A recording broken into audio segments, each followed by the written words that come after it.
സ്വാഗതം സ്പെഷ്യൽ എഡിഷനിലേക്ക്. ഇന്നലെ ധനമന്ത്രി നിർമ്മല സീതാരാമൻ അവരുടെ ബജറ്റ് പ്രഭാഷണം പൂർത്തിയാക്കുമ്പോൾ കേരളത്തിന് എന്തെങ്കിലും കിട്ടുമോ എന്ന് കരുതിയിരുന്നിരുന്നു എല്ലാവരും. പ്രത്യേകിച്ച് ഇതൊരു തെരഞ്ഞെടുപ്പ് കാലം കൂടിയാണല്ലോ. പക്ഷേ പ്രത്യേകിച്ച് ഒന്നും ഉണ്ടായില്ല. ഇന്ത്യയുടെ സാമ്പത്തിക സങ്കീർണതകളെ മറികടക്കാൻ ശേഷിയുള്ളവയിൽ എന്ന വിഭാവനം പോലും ആ ബജറ്റിനില്ല എന്നുള്ള വിമർശനം ഒരു വശത്ത് നിൽക്കുന്നു. മറുവശത്ത് കേരളം ഇപ്പോൾ നേരിടുന്ന സാമ്പത്തികമായ പ്രയാസങ്ങളെ മറികടക്കാൻ വല്ല പാക്കേജും ഉണ്ടാകുമോ, വയനാട്ടിന് വല്ലതും ഉണ്ടാകുമോ, വിഴിഞ്ഞം തുറമുഖത്തിന് വല്ലതും ഉണ്ടാകുമോ, തലസ്ഥാന നഗരവികസനത്തിന് വല്ലതും ഉണ്ടാകുമോ, അതിവേഗ റെയിൽ പാതയ്ക്ക് വല്ലതും ഉണ്ടാകുമോ? ഉറ്റുനോക്കി, പക്ഷേ ഒന്നും ഉണ്ടായില്ല. BJPയുടെ സംസ്ഥാന നേതാക്കൾ തന്നെ മാരാർജി ഭവനിൽ ഒരുമിച്ചിരുന്ന വലിയ സ്ക്രീനിൽ ബജറ്റ് പ്രഭാഷണം കേൾക്കുകയും ആ കേൾക്കുന്ന ചിത്രങ്ങൾ പ്രസിദ്ധീകരിക്കുകയും ചെയ്തു. കാരണം അപ്പോഴും നാം വിചാരിച്ചു എന്തോ വരാനുണ്ട് എന്ന്. പക്ഷേ ഒന്നും വന്നില്ല. കേരളത്തിന് മാത്രമല്ല, കേരളത്തിലെ BJP നേതാക്കൾക്കടക്കം NDA നേതൃത്വത്തിനും ഒരർത്ഥത്തിൽ ഇരുട്ടടിയായി പോയി നിർമ്മല സീതാരാമന്റെ ഈ ബജറ്റ് സമീപനം. തെരഞ്ഞെടുപ്പിലേക്ക് പോകുമ്പോൾ കേന്ദ്ര സർക്കാർ തുടരുന്ന അവഗണനയുടെ അവസാനത്തെ ചിത്രമായി ഈ ബജറ്റ് മാറുകയാണ്. ഇതിന് മുൻപുള്ള ബജറ്റുകളുടെ കാര്യമെടുത്താലും കേരളത്തിന് വലിയ പ്രോജക്റ്റുകൾ നൽകാതിരിക്കാൻ, പ്രത്യേകമായ വിഹിതങ്ങൾ നൽകാതിരിക്കാൻ, അധിക ധനവിഹിതം നൽകാതിരിക്കാൻ ശ്രദ്ധിക്കുന്നത് കാണാമായിരുന്നു. തെരഞ്ഞെടുപ്പിനെ മുൻനിർത്തി പല സംസ്ഥാനങ്ങൾക്കും വാരിക്കോരി കൊടുക്കുന്ന പാരമ്പര്യമുള്ള പാർട്ടിയാണ് BJP എന്ന് നമുക്കറിയാം. ബീഹാറിനും ആന്ധ്രയ്ക്കും അടക്കമുള്ള സംസ്ഥാനങ്ങൾക്ക് കഴിഞ്ഞ ബജറ്റുകളിൽ കൊടുത്തത് എന്താണെന്നും അവിടെ ഇപ്പോൾ NDA സർക്കാരിനുള്ള താല്പര്യം എന്താണെന്നും എല്ലാവർക്കും അറിയാം. പക്ഷെ എന്നിട്ടുകൂടി കേരളത്തിലെ തെരഞ്ഞെടുപ്പിൽ BJP ആ നിലയ്ക്കുള്ള ഒരു സമീപനം എടുക്കാത്തത് എന്തേ? രണ്ട് കാര്യങ്ങൾ അതിൽ സംശയമായുണ്ട്. ഒന്നാമത്തേത്, കേരളത്തിലെ BJP നേതാക്കൾക്ക്, രാജീവ് ചന്ദ്രശേഖരന് അല്ലെങ്കിൽ സുരേഷ് ഗോപിക്ക് അല്ലെങ്കിൽ ജോർജ് കുര്യന്, ഇവർക്കൊന്നും കേന്ദ്രത്തിൽ ഒരു പിടിപാടുമില്ലേ? എയിംസ് തരുന്നുണ്ടെങ്കിൽ എന്ന് തരും, അതോ തരുന്നില്ലയോ എന്നതെങ്കിലും ഒന്ന് ചോദിച്ചറിയാൻ ഒരാപ്പീസിലും പിടിപാടില്ലേ സുരേഷ് ഗോപിക്ക്? തിരുവനന്തപുരം നഗരത്തിന്റെ വികാസത്തിന് വേണ്ടി പ്രത്യേക പദ്ധതി വേണമെന്ന് പറഞ്ഞുറപ്പിച്ചത് നടപ്പിലാക്കാൻ മോദി അവസാന ദിവസം വന്നപ്പോൾ എല്ലാവരും പ്രതീക്ഷിച്ചു പ്രസംഗിക്കുമെന്നും ഉണ്ടായില്ല, ബജറ്റിലും ഉണ്ടായില്ല. അപ്പോൾ ഇത്രയ്ക്കുള്ള പിടിപാട് രാജീവ് ചന്ദ്രശേഖരനുമുള്ളോ BJP ദേശീയ നേതൃത്വത്തിൽ കേരളത്തിന്റെ കാര്യത്തിൽ? ഒപ്പം അവസാനത്തെ സംശയം ഇതാണ്: ഇനിയിപ്പോൾ കേരളത്തിലെ ഈ തെരഞ്ഞെടുപ്പിലും ഒന്നും കിട്ടാൻ പോകുന്നില്ല എന്ന അമിത്ഷായുടെ രഹസ്യ ഇന്റലിജൻസ് വിവരമായിരിക്കുമോ ഒന്നും കൊടുക്കുകയും വേണ്ട എന്ന തീരുമാനത്തിലേക്ക് അവരെ എത്തിച്ചിട്ടുണ്ടായിരിക്കുക? ഈ വിഷയം സംസാരിക്കുകയാണ് സ്പെഷ്യൽ എഡിഷനോടൊപ്പം CM പ്രകാശൻ മാസ്റ്റർ, CPIM-ൽ നിന്ന് സേനാപതി വേണു, കോൺഗ്രസ് നേതാവ് ശ്രീ ജോർജ് പൊടിപാറ, മാധ്യമപ്രവർത്തകൻ ശ്രീ C സതീശൻ, NDAയുടെ പ്രതിനിധിയായും ഈ ചർച്ചയിൽ പങ്കെടുക്കുന്നു. ആദ്യം C സതീശൻ, ഈ ബജറ്റ് പ്രഖ്യാപനം കേട്ടപ്പോൾ കേരളത്തിലെ NDA ആകപ്പാടെ ഒരു കടുത്ത നിരാശയിൽ അകപ്പെട്ടു പോയിട്ടുണ്ടോ? നിങ്ങളെ സംബന്ധിച്ചൊരു ഇരുട്ടടിയായി പോയോ ഈ ബജറ്റ് അവഗണന?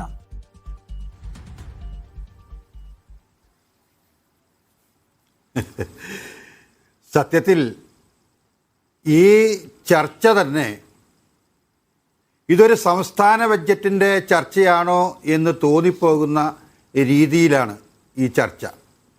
അതിൻ്റെ പ്രധാനപ്പെട്ട കാരണം ഒന്നോ രണ്ടോ വിഷയങ്ങൾ ചൂണ്ടിക്കാണിച്ചുകൊണ്ട് ഈ ബഡ്ജറ്റിൻ്റെ ആകെ മൊത്തമുള്ള വികസന കാര്യങ്ങളെപ്പറ്റി ഇവിടെ ചർച്ച ചെയ്യുന്നില്ല.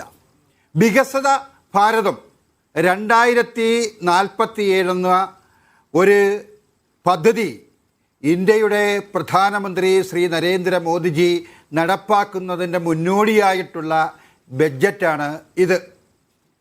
ഇപ്പോൾ ഈ ബഡ്ജറ്റിൽ തന്നെ ഏതാണ്ട് 40,000 കോടി രൂപ സ്ത്രീകൾക്ക് ഷീ പദ്ധതി, അതായത് അവരുടെ സംരംഭങ്ങൾ സ്വന്തം സംരംഭങ്ങളായി മാറാൻ വേണ്ടി ഏതാണ്ട് 40,000 കോടി രൂപ സ്ത്രീകൾക്ക് വേണ്ടി ഈ ബഡ്ജറ്റിൽ മാറ്റിവെച്ചിട്ടുണ്ട്. അതുപോലെ തന്നെ യുവാക്കൾക്ക് വേണ്ടി ഏതാണ്ട് 350ഓളം വരുന്ന പദ്ധതികൾ യുവാക്കൾക്ക് വേണ്ടി മാറ്റിവെച്ചിട്ടുണ്ട്. ഇതിനെപ്പറ്റിയൊന്നും ഇവിടെ ചർച്ച ചെയ്യുന്നതേയില്ല. നമ്മൾ ഇപ്പോൾ തിരുവനന്തപുരം നഗരസഭയുടെ കാര്യം, അതേപോലെ ഒന്നോ രണ്ടോ പദ്ധതികളെപ്പറ്റി മാത്രം മുന്നിൽ കാണിച്ചുകൊണ്ടാണ് ഈ കേന്ദ്ര ബഡ്ജറ്റ്, യൂണിയൻ ബഡ്ജറ്റിനെ പറ്റി ഇവിടെ ചർച്ചയ്ക്ക് വരുന്നത്. സത്യത്തിൽ എന്താണ് യൂണിയൻ ബഡ്ജറ്റ് എന്ന് പറയുമ്പോൾ ഈ പറയുന്ന സ്ത്രീകൾക്കുള്ള 40,000 കോടി രൂപ, യുവാക്കൾക്കുള്ള 350ഓളം വരുന്ന പദ്ധതികൾ, ഇതെല്ലാം കേരളം കൂടി ഉൾപ്പെടുന്നതല്ലേ? ഓക്കെ, അപ്പൊ ഇന്ത്യക്ക് ആകമാനം പ്രഖ്യാപിച്ചിരിക്കുന്ന പദ്ധതികളുടെ സ്വാഭാവിക വിഹിതം കേരളത്തിന് കിട്ടുമല്ലോ എന്നാണ് താങ്കൾ ചോദിക്കുന്നത്. അത് ന്യായവുമാണ്. പക്ഷേ അങ്ങനെ സ്വാഭാവിക വിഹിതങ്ങൾ മാത്രം കിട്ടിയാൽ പോരാത്ത വിധമുള്ള പ്രതിസന്ധികളെയും പ്രയാസങ്ങളെയും നമ്മുടെ സംസ്ഥാനം അഭിമുഖീകരിക്കുന്നുണ്ട് ശ്രീ സതീശൻ. അങ്ങനെ സ്വാഭാവികമായിട്ടുള്ള അങ്ങനെ സർക്കാർ പ്രഖ്യാപിച്ചിട്ടുള്ള സ്കിൽ ഡെവലപ്മെന്റ് പ്രോഗ്രാമിന്റെ തൊഴിൽ പ്രോഗ്രാമിന്റെ സ്വാഭാവിക വിഹിതം കിട്ടിയാൽ പോരാത്ത വിധമുള്ള സവിശേഷമായ പ്രതിസന്ധി നമ്മുടെ സംസ്ഥാനം അഭിമുഖീകരിക്കുന്നുണ്ട്. ഞാൻ ചോദിക്കട്ടെ വയനാടിന്റെ പുനർനിർമ്മാണത്തിന് ഫണ്ട് വേണമെന്ന് പറയുമ്പോ ഞാൻ ചോദിക്കട്ടെ വയനാടിന്റെ പുനർനിർമ്മാണത്തിന് ഫണ്ട് വേണം. സതീശൻ വയനാടിന്റെ പുനർനിർമ്മാണത്തിന് ഫണ്ട് വേണം എന്ന് ചോദിക്കുമ്പോ സ്ത്രീകൾക്ക് തൊഴിൽ കൊടുക്കാനുള്ള വിശാല പദ്ധതിയുണ്ട്, അതിലൊരു 10,000 തൊഴിൽ നിങ്ങൾക്ക് കിട്ടും എന്ന് പറഞ്ഞാൽ മതിയോ? ഞങ്ങൾക്ക് വയബിലിറ്റി ഗ്യാപ് ഫണ്ട് ഞങ്ങൾക്കുള്ള അവകാശമായിട്ട് തരണം. വിഴിഞ്ഞം തുറമുഖത്തിന്റെ കാര്യത്തിൽ വിഴിഞ്ഞം തുറമുഖത്തിന് നിങ്ങളുടെ സപ്പോർട്ട് വേണം നമ്മൾ ആവശ്യപ്പെടുമ്പോൾ ഞങ്ങൾ തൊഴിൽ പ്രഖ്യാപിച്ചിട്ടുണ്ട് എന്ന് പറഞ്ഞാൽ മതിയോ? ഞങ്ങൾക്ക് അതിവേഗ റെയിൽപാത വേണമെന്ന് ആവശ്യപ്പെടുമ്പോൾ ഞങ്ങൾക്ക് ഞങ്ങളുടെ സാമ്പത്തിക പ്രതിസന്ധി മറികടക്കാൻ സ്പെഷ്യൽ പാക്കേജ് വേണമെന്ന് ആവശ്യപ്പെടുമ്പോൾ ഞങ്ങൾ തൊഴിൽ പദ്ധതി പ്രഖ്യാപിച്ചിട്ടുണ്ട് എന്ന് പറഞ്ഞാൽ മതിയോ? കേരളത്തിന്റെ ആവശ്യങ്ങൾ വളരെ സ്പെസിഫിക് ആണ് ശ്രീ സതീശൻ. അത് തന്നെയാണ് ഞാൻ പറഞ്ഞു വരുന്നത്. അത് തന്നെയാണ് ഞാൻ പറഞ്ഞത്. ഈ ബഡ്ജറ്റിൽ അതായത് ധനകാര്യ കമ്മീഷന്റെ ഈ വർഷത്തെ ശുപാർശ അനുസരിച്ച് ഏതാണ്ട് 10,000 കോടി രൂപയാണ് 10,000 കോടി രൂപയാണ് ഈ തവണ അധികം കിട്ടുന്നത്. കഴിഞ്ഞ തവണ 24,500 കോടി രൂപയായിരുന്നു കിട്ടിയിരുന്നെങ്കിൽ ഈ ബഡ്ജറ്റിൽ അത് 36,000 കോടി രൂപയായിട്ട് മാറിയിരിക്കുകയാണ്. അതിനെപ്പറ്റി ഇവിടെ ആരും ചർച്ച ചെയ്യുന്നില്ല. ഇതൊക്കെ സംസ്ഥാനങ്ങൾക്കുള്ള നികുതി വിഹിതം വർദ്ധിപ്പിച്ചിട്ടുണ്ട് എന്ന് വെച്ചാൽ നമ്മൾ കൊടുക്കുന്ന നികുതി മുഴുവൻ തിരിച്ചു തരുന്നില്ലല്ലോ. നികുതി വിഹിതം വർദ്ധിപ്പിച്ചിട്ടുണ്ട്, സമ്മതിക്കുന്നു നികുതി വിഹിതം വർദ്ധിപ്പിച്ചിട്ടുണ്ട്. അത് സ്വാഭാവിക വർധനയല്ലേ? അല്ലേ? പണപ്പെരുപ്പം അല്ല, നിങ്ങൾ ഭരിക്കുമ്പോ ഇന്ത്യയിലെ പണപ്പെരുപ്പം എവിടെ നിൽക്കുന്നത്? നിങ്ങൾ ഭരിക്കുമ്പോ ഇന്ത്യയിലെ പണപ്പെരുപ്പം എവിടെയാ സതീശൻ നിൽക്കുന്നത്? പ്രഖ്യാപിച്ച കൊല്ലം കോട്ടപ്പുറം ദേശീയ ജലപാത എവിടെ പോയി? കൊച്ചി കോയമ്പത്തൂർ വ്യവസായ കോറിഡോർ പ്രഖ്യാപിച്ചതാണ്. അതിനു വേണ്ട സ്ഥലമെടുപ്പ് ഒന്നും ഈ സംസ്ഥാന സർക്കാർ ചെയ്യുന്നില്ല. പറയട്ടെ, എന്തെല്ലാം ബഡ്ജറ്റുകളിലാ യൂണിയൻ ബഡ്ജറ്റിനകത്ത് ഇതുപോലുള്ള കേരളത്തിലുള്ള വികസനം. ഈ CPM-ന്റെ പ്രതിനിധി എന്ന് പറയട്ടെ, കൊല്ലം കോട്ടപ്പുറം ജലസേചന പദ്ധതി കൊല്ലത്തെ MP പ്രേമചന്ദ്രൻ അതിനെ സ്വാഗതം ചെയ്തതാണ്. എന്നിട്ട് എവിടായി ഈ സംസ്ഥാന സർക്കാർ അതിനു വേണ്ടി എന്ത് ചെയ്തു? കൊല്ലം ചെങ്കോട്ട വ്യവസായ പദ്ധതി, കൊല്ലം തേനി കണ്ടെയ്നർ പദ്ധതി. ഈ പദ്ധതികളൊക്കെ പഴയകാല ബഡ്ജറ്റിൽ ഈ അടുത്ത ബഡ്ജറ്റുകളിൽ പ്രഖ്യാപിച്ചതാണ്. ഇതിനു വേണ്ടിയുള്ള യാതൊരു സൗകര്യങ്ങളും സംസ്ഥാന സർക്കാർ ചെയ്തിട്ടില്ല. ഇപ്പോൾ ഇവിടുത്തെ ഇടതുപക്ഷമായാലും വലതുപക്ഷമായാലും UDF ആണെങ്കിലും ഇതൊരു സംസ്ഥാന ബഡ്ജറ്റ് അവതരിപ്പിക്കുന്ന രീതിയിൽ ഒന്നോ രണ്ടോ കാര്യങ്ങൾ ചൂണ്ടിക്കാട്ടിക്കൊണ്ട് കേന്ദ്ര സർക്കാരിനെ ആക്ഷേപിക്കുകയാണ്, ഇവിടുത്തെ BJP ആക്ഷേപിക്കുകയാണ്. ഇതാണ് ഇവർ രണ്ടു കൂട്ടരും ചെയ്യുന്നത്. പക്ഷേ അടിസ്ഥാന വികസനത്തിന് വേണ്ടി ഇത്രയും വലിയ പദ്ധതികളൊക്കെ ഇവിടെ നടപ്പാക്കുമ്പോൾ പോലും അത് ശരിയാവണ്ണം ഉപയോഗിക്കുവാൻ സംസ്ഥാന സർക്കാരിന് കഴിയുന്നില്ല. അതാണ് വസ്തുത. ഞാൻ ചോദിക്കട്ടെ, താങ്കൾ ഒരു മലയാളി കൂടിയാണല്ലോ, കേരളത്തിൽ പ്രവർത്തിക്കുന്ന രാഷ്ട്രീയക്കാരൻ കൂടിയാണ്. താങ്കൾ പറഞ്ഞു കുറെ പദ്ധതികൾ പ്രഖ്യാപിച്ചിട്ടുണ്ടെന്ന്. കഴിഞ്ഞ ബജറ്റുകളിൽ നിങ്ങൾ പ്രഖ്യാപിച്ചിട്ട് നിങ്ങൾ നടപ്പിലാക്കാൻ ഒരു ഇനീഷ്യേറ്റീവും എടുക്കാത്ത പദ്ധതികളുടെ കണക്ക് ഞാൻ പറഞ്ഞു തരാം. ഏത് കേന്ദ്ര സർക്കാർ നടപ്പിലാക്കുമെന്ന് കേന്ദ്ര സർക്കാർ പ്രഖ്യാപിച്ചിട്ട് കേന്ദ്ര സർക്കാർ ഒരു ചെറുവിരൽ അനക്കാത്ത പദ്ധതികളുടെ കണക്ക് കിട്ടും. ഞാൻ പറഞ്ഞുതരാം. അതിലേക്ക് പോകുന്നതിന് മുമ്പ് താങ്കളൊരു മലയാളി കൂടിയാണല്ലോ. കേരളത്തിന് വലിയ പദ്ധതികൾ വേണ്ടേ? ഹൈസ്പീഡ് റെയിൽ വേണ്ടേ? കേരളത്തിന് വിഴിഞ്ഞം പോർട്ടിന് സഹായം വേണ്ടേ? കേരളത്തിന് വയനാടിന് സഹായം വേണ്ടേ? കേരളത്തിന് സാമ്പത്തിക പാക്കേജ് വേണ്ടേ? വേണ്ട എന്നാണോ നിങ്ങളുടെ നിലപാട്? ഇതൊന്നും കിട്ടിയിട്ടില്ലെന്നാണ് എൻ്റെ പോയിന്റ്. കേരളത്തിലെ റെയിൽവേ വികസനം ഇപ്പോൾ ഇന്ന് ബഡ്ജറ്റിൽ അത് അവതരിപ്പിച്ചില്ലെങ്കിലും ഇന്നേ വരെ കാണാത്ത വികസനമാണ് റെയിൽവേ ഇന്ന് നടക്കുന്നത്, അല്ലേ? ഇതേവരെ കാണാത്തത്.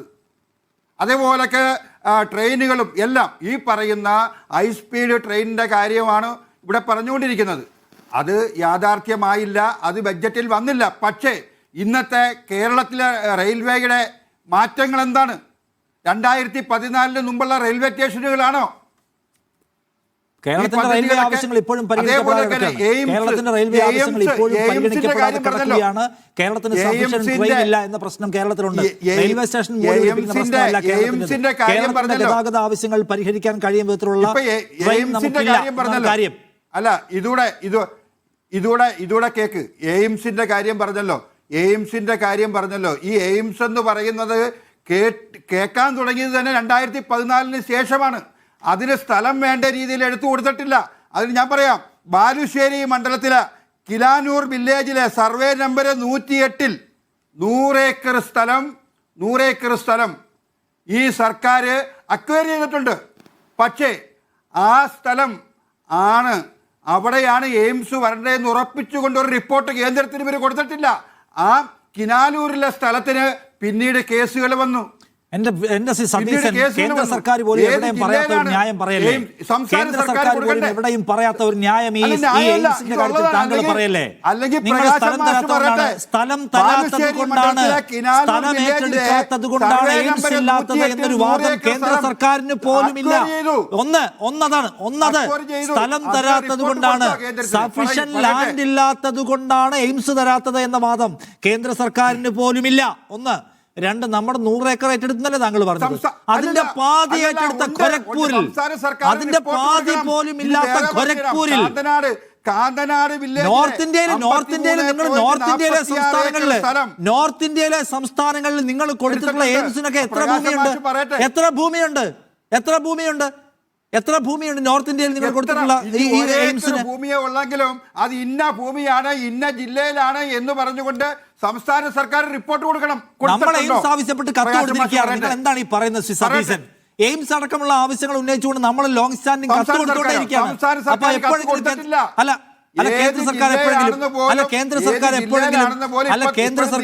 കേന്ദ്ര സർക്കാർ എവിടെയാ പറഞ്ഞു നമ്മളിത് പ്രോപ്പറായിട്ട് മാർക്ക് ചെയ്ത് കൊടുത്തിട്ടില്ല എന്ന്? എവിടാ പറഞ്ഞിട്ടുള്ള കേന്ദ്ര സർക്കാർ? പാർലമെന്റ് മറുപടി പറഞ്ഞിട്ടുണ്ടോ? മുഖ്യമന്ത്രിക്ക് കത്തയച്ചിട്ടുണ്ടോ? എവിടെയാ ഉള്ളത്? കേരളത്തിൽ എയിംസ് വരും. അത് സ്റ്റേറ്റ് ഗവൺമെന്റ് സ്ഥലമെടുത്ത് കൊടുക്കണം. അല്ല, ഞാൻ സ്റ്റേറ്റ് ഗവൺമെന്റ് സ്ഥലം തന്നിട്ടില്ല എന്ന് കേന്ദ്ര സർക്കാർ എവിടെയാണ് സതീശൻ പറഞ്ഞിട്ടുള്ളത്? എവിടെയാ പറഞ്ഞിട്ടുള്ളത്?